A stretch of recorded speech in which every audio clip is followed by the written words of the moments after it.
சொன்னேன், குடத்தை வச்சு தண்ணி அடிச்சிட்டு வர்றேன்னு. குடத்தை வச்சு தண்ணி அடிச்சா நீங்க கம்மியா அடிப்பீங்க, அண்டாவை வச்சு தண்ணி அடிச்சா தான் நிறைய அடிப்பீங்கன்னு இவதான் சொன்னான். நீங்க கொஞ்சம் உள்ள போறீங்களா? போகாத. இந்த காம்பவுண்டுக்குள்ளார என் மான மரியாதை எல்லாம் போற மாதிரி நடந்துக்கிறிய பாவி. யாரடி பாவி?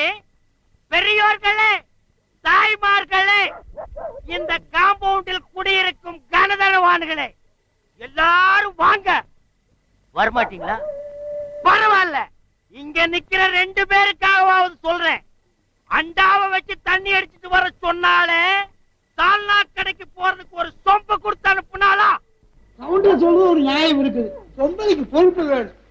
அண்டா கொடுத்து பொம்பளை சாகரா கடைக்கு போகணும், ஒரு சொம்பு வேணும்.